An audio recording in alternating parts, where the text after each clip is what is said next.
ഭാര്യയുടെ പരാതി. സീരിയൽ താരം രാഹുൽ രവി ഒളിവിൽ. സീരിയൽ താരം രാഹുൽ രവിക്കെതിരെ ചെന്നൈ പോലീസിന്റെ ലുക്കൌട്ട് നോട്ടീസ്. ഭാര്യ ലക്ഷ്മി എസ് നായർ നൽകിയിരിക്കുന്ന പരാതിയെ തുടർന്നാണിത്. സംഭവത്തെ തുടർന്ന് രാഹുൽ ഒളിവിലാണ്.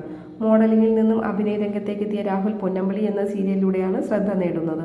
പിന്നീട് തമിഴ് സീരിയലിലും ശ്രദ്ധേയ സാന്നിധ്യമായി. ഇന്ത്യൻ പ്രണയകഥയിലും കാട്ടുമക്കാൻ എന്ന സിനിമയിലും രാഹുൽ അഭിനയിച്ചിട്ടുണ്ട്. നന്ദിനി എന്ന ഹിറ്റ് സീരിയലിലും പ്രധാന കഥാപാത്രമായി എത്തിയ തെന്നിന്ത്യയിലും രാഹുൽ ശ്രദ്ധേയനായി. ഇപ്പോൾ സൺ ടിവിയിൽ കണ്ണാന കണ്ണ എന്ന സീരിയലിൽ അഭിനയിച്ചുകൊണ്ടിരിക്കുകയാണ്.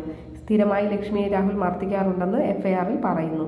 കൂടാതെ 2023 ഏപ്രിൽ 26 അർദ്ധരാത്രിയിൽ ലക്ഷ്മിക്ക് കിട്ടിയ വിവരങ്ങളുടെ അടിസ്ഥാനത്തിൽ പോലീസിനും അപ്പാർട്ട്മെന്റ് അസോസിയേഷൻ അംഗങ്ങൾക്കുമൊപ്പം രാഹുലിന്റെ അപ്പാർട്ട്മെന്റിലേക്ക് പോയതായും രാഹുലിനെയും ഒരു പെൺകുട്ടിയെയും കണ്ടെത്തിയതായും പറയുന്നുണ്ട്. 2020 ഇരുവരും വിവാഹിതരാകുന്നത്. പ്രണയ വിവാഹമായിരുന്നു. വിവാഹത്തിന് ശേഷമാണ് പ്രശ്നങ്ങൾ തുടങ്ങിയതെന്ന് ലക്ഷ്മിയുടെ ആരോപണം. മദ്രാസ് ഹൈക്കോടതി ഉത്തരവ് പ്രകാരം നവംബർ 3 ജാമ്യം റദ്ദാക്കിയതിന് പിന്നാലെ രാഹുലിനെതിരെ അറസ്റ്റ് വാറണ്ട് പുറപ്പെടുവിച്ചിരുന്നു. തമിഴ് മാധ്യമങ്ങളിൽ വന്ന വാർത്തകളിലാണ് ഇക്കാര്യം പറയുന്നത്. ഭാര്യയ്ക്ക് മാനസിക വിഭ്രാന്തി ഉണ്ടെന്നാണ് രാഹുലിന്റെ ആരോപണം.